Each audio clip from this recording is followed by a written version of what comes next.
Hello, everybody, and welcome to the 7th Rule Star Trek Convention Series.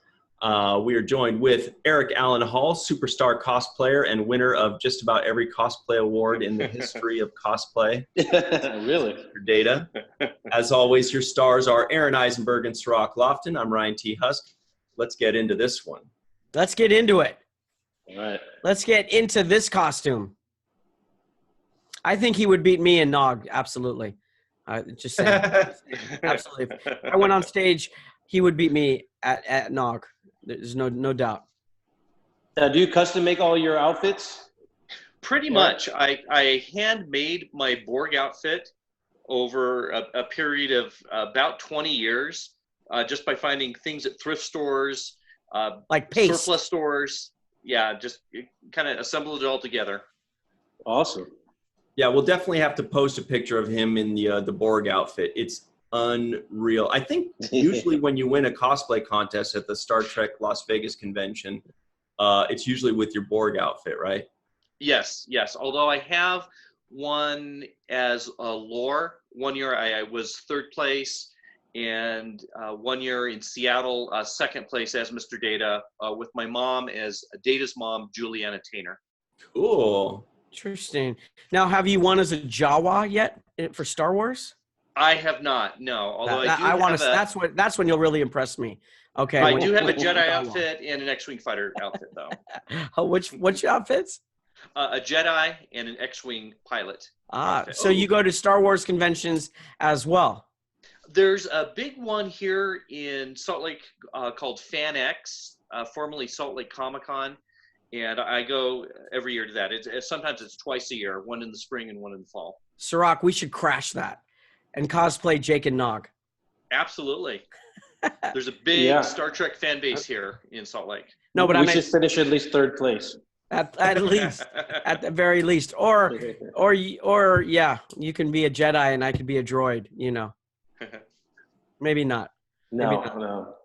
I'll do Darth Vader. Eric, I've always wanted to ask you what got you into cosplay. I didn't realize it had been 20 years. You said you've been working on your Borg costume for like 20 years, but when did it all start? Was it just kind of dressing up because everybody else was, or what? Actually growing up, my mom was in a lot of community theater. I grew up in the Seattle area, and so she was part of the Seattle Civic Light Opera. And I would kind of tag along as kid number 3 and things like that. So I kind of grew up around stage makeup and acting and costuming. And I love Halloween. I've loved it for my whole life. Sure. In 4th grade, I made a robot costume out of some cardboard boxes, some dryer hose, some bleach containers, plastic ones that I cut up and sewed together to make articulated legs. And I won the 4th grade costume contest. I couldn't really move in it, and so my dad loaded me into the back of his pickup truck lying down to be able to take me to school that way. But it was a blast, and I just really enjoyed cosplay ever since, even before cosplay became a term or a thing. Eric, I'm very upset about this. Were you able to wear a seatbelt when your dad drove you? Well, this was before as many seatbelt laws as there were. There was a shell on the back of the... Unbelievable. If I ever meet your dad one day, I'm going to give him a hard time.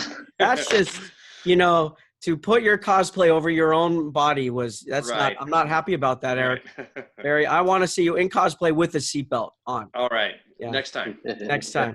But by the way, Eric joins us all the way from Utah. Is it Salt Lake City? Salt Lake City. It's a suburb called Sandy. Sandy. Sorry, what were you going to say, Aaron? I was just going to comment how awesome that his parents were so supportive, and supportive of you in your hobbies and the things that you really enjoyed, and your dad doing what he, jokes aside, really working and doing his best to take you, where you needed to go. I think that's pretty awesome. Yeah, absolutely. Yeah. So did you find that? I was just saying there's an audio there. It's like somebody's in a submarine. Have you heard that? No? There's an audio. Okay. All right. I heard maybe a little ping. Yeah. Huh? I heard a little ping. Somebody's in a submarine. Who's in a submarine? See? Right there he goes. Maybe Dr. Stone is joining us. I think Sirach is Sequest. He's cosplaying Sequest right now.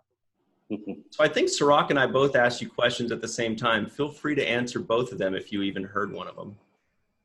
I didn't hear either of them. They kind of canceled each other out. Go ahead, Sirach.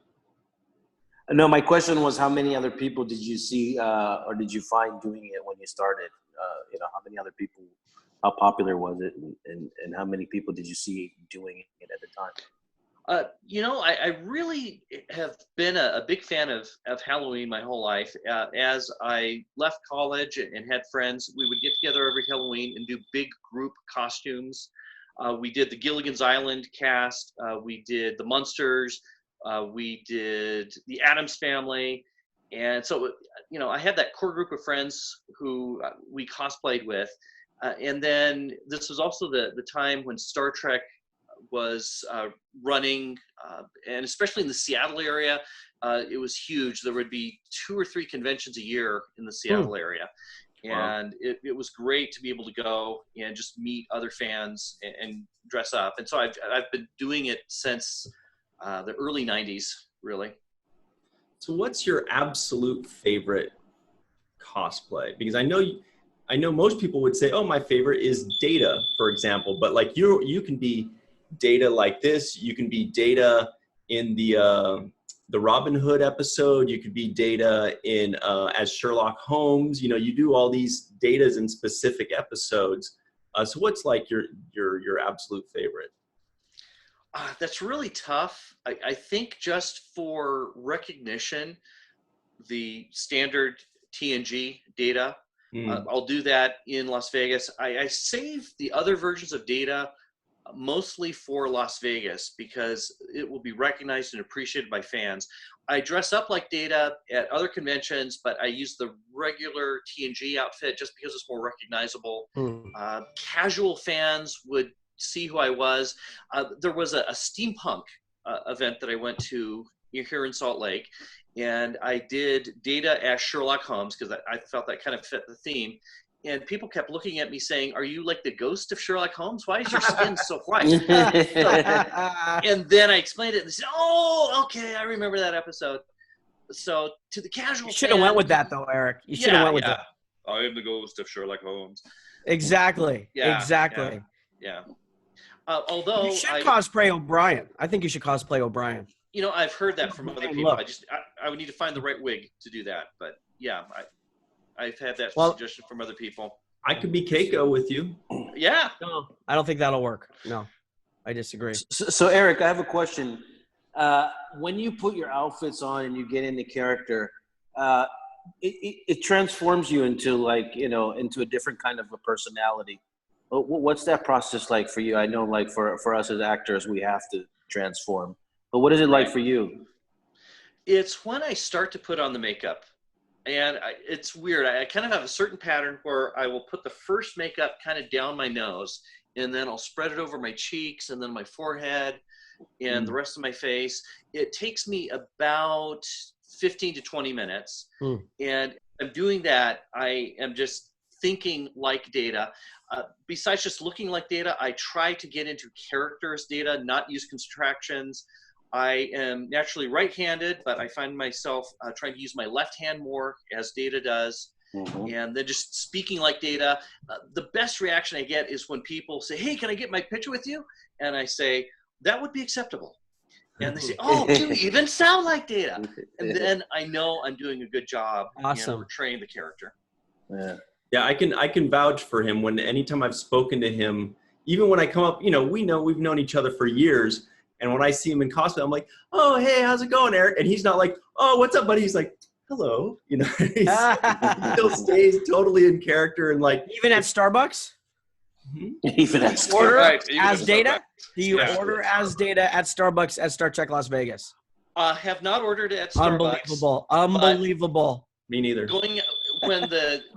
When I sit down to eat and the waitress comes over and says, "How are you doing?"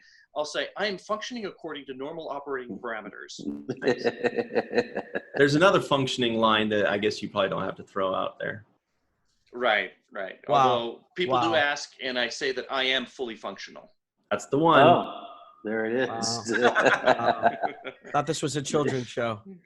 Well, Wow. leave it. Ryan's got to know. He's got to. He's gotta Inquiring know. minds. Inquiring. Well, I do have 4 kids, so There you go. There's your proof. yeah. That There's is, the proof. that is proof. Now we've been wanting to ask you kind of more about Star Trek Las Vegas itself, which is, is it your favorite convention? When did you first start going? What do you like about it? I mean, just tell us about your love for the Star Trek Las Vegas convention. Yeah, I actually started going to conventions in Seattle, where I grew up, in 1992. That was my first one. And it was in downtown Seattle at the convention center. It was Leonard Nimoy and William Shatner. And the line to get in stretched out the door and around about a block and a half. And then when I went inside, I was amazed by all of the cosplay. There were Klingons who were spot on, and everybody running around with uniforms. And as I said, growing up in Seattle in the 90s, there were a lot of Star Trek conventions. Seattle was the #1 market at the time for Star Trek because of Microsoft and Boeing and a lot of engineering, science type people digging Star Trek. And it was great to be able to go to these conventions. When I moved to Utah, it was in 2001. It was a quick trip. It's about 5.5 hours from Salt Lake to Las Vegas. And so I started to make it an annual event. It used to be held at what was formerly the Las Vegas Hilton with Star Trek The Experience. And I had the opportunity to go a couple times before the first Las Vegas convention. I think the first one I attended was 2002, and it was just unbelievable to be able to ride the experience. At the time, they just had the Enterprise walkthrough, and just to be able to go to the convention and in between speakers, to just wander around Quarks and all the shops there, and then just meet so many people and become friends with so many people from literally around the world. And it's just been a great event that I hit almost every year since then. A lot of people miss that Star Trek experience a lot. It's really disappointing that they took it down. And I was just thinking, as you were mentioning it, it would be great if they kind of redid it maybe somewhere else, because people seem to have really, really enjoyed that time, and especially talking about their experiences at the Star Trek experience. So it's kind of a bummer that it's no longer there. And I was just thinking, maybe with all the success of Discovery, the upcoming Picard show, Section 31, the animated show, that maybe somebody somewhere will set up a new one. Who knows? There were rumors just a couple years after that it might have been moving to another mall in Las Vegas, but I guess that didn't work out. Yeah, I had heard downtown. rumors that Ferengis wanted too much money. Right. Yeah. Right. They tried to unionize too. We're not having any of that. The King of Jordan, who appeared on an episode, I think a few years ago, was planning on making a Star Trek themed fun park in Jordan. Wow. I think I've seen that. Yeah. A German amusement park called Movie Land, there is a Star Trek section, and I think they do have a recreation of the bridge at least there. Wow. Yeah, I remember seeing that thing about Jordan a couple years back or something. There was also rumor a couple years ago of something in Israel too, like in the southern tip of Israel, building a Star Trek park there. I haven't seen or heard anything about that in the last couple of years, so I'm assuming that means it's not happening. Yeah. Well, I have a question for you. Back in some form. Sure. I'm curious. How do you feel since 1992? How has cosplay changed? Not in addition to for you personally, and what you've experienced over the years by seeing different cosplayers on the scene and at the conventions. Excuse me. Yeah, I absolutely love how much it's blossomed. Years ago, it was somewhat rare to see people really into their cosplays. Yes. You'd get people coming in Star Trek uniform tops and then blue jeans or shorts, which was great. They wanted to show their love for Star Trek that way. But I've seen over time, as skills have been disseminated, as YouTube tutorial videos have come out. And I don't know, I guess kind of a nostalgia factor that more and more people look back to some of the great shows that Star Trek has brought us, in wanting to keep that spirit alive, really getting invested into being as accurate as possible.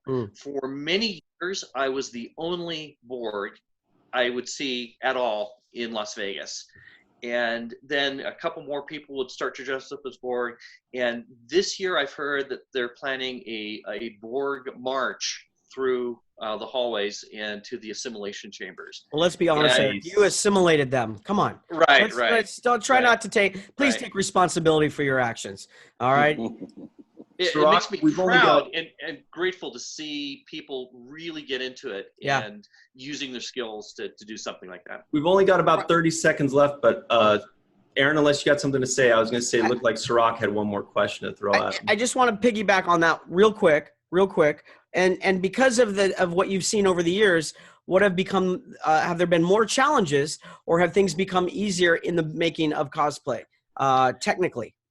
I think it's become a lot easier, especially with 3D printing, the ability to even get fabrics printed that look like outfits that come from the episode. So I think as time goes on, technology helps make it easier. Interesting. Okay. Good point. Hadn't thought of that. Sirach, anything?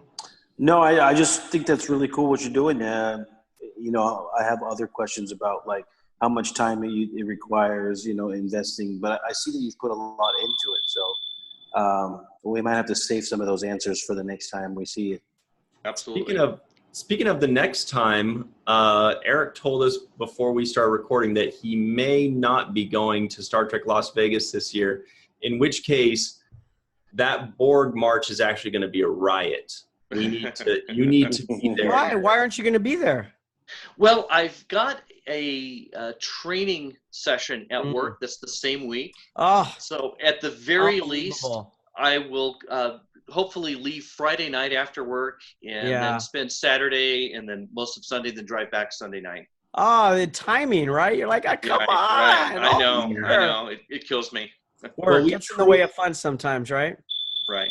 We truly, truly hope to see you there, Eric. You're, for lack of a better word, you're like the convention's mascot. You know what I mean? Like you're the beacon, you're the logo. As long as Eric Allan's Hall is there, we know it's an official Star Trek Las Vegas convention. Can I ask one final question, Ryan?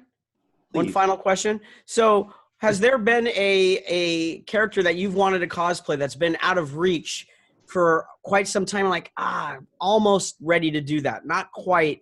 That would be so hard to do that. But time keeps moving on, technology moves on, and you're a little bit closer to getting to that one character. What would be that one character? That's such a good question, Aaron. I would love to do a young Dr. Soong from the episode Brothers, which is basically Brent Spiner without makeup. But I've bought some fabric. I just haven't gotten to the point where I've been able to put it together.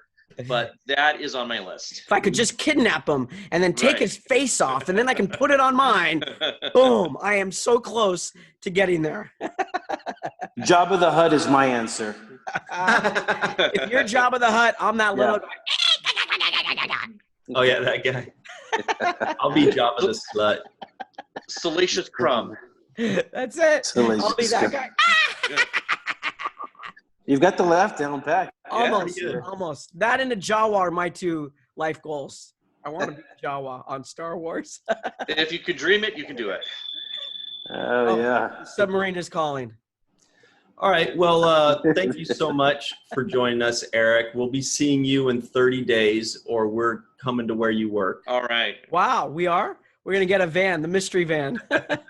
We know a lot of Utahns that we'll send them over to kidnap you. Yeah, that would be great. Well, we truly do hope you make it, especially because you joined us on our show today, which was very kind of you. And then, this is going to air, and now people are going to want to see you more. Go, I want to see that guy. I want to see if he actually stays in character at Starbucks. And, that's going to be huge. They're going to be waiting at Starbucks. There'll be a line for you. I hope you make it. Do you have anything to plug, Eric? Yeah, actually, I am part of a superhero charity costuming group called Heroic. And we do hospital visits. We work with Make Foundation, Muscular Dystrophy Association, and I don't do as much Star Trek cosplay for that, but I do a lot of superhero cosplay. Number one superhero that you do? Number one superhero is Superman. Gotcha. That's the one I do most frequently. Gotcha. Is friendly, recognized, is not scary to kids. I also do Mr. Incredible, Green Lantern, a few others as well. Gotcha. So definitely check that out. Heroic. What's the website? It is heroicinc.org. Heroicinc.org. Heroicinc.org. That's awesome. We'll definitely check that out. Thank you. Thanks very much, Mr. Eric Allan Hall. We'll be seeing you in a few weeks, okay? Thank you, Eric. It's been a pleasure. Thank you very much. Don't leave yet. Don't Thank leave you. yet. So All we right. can. Okay.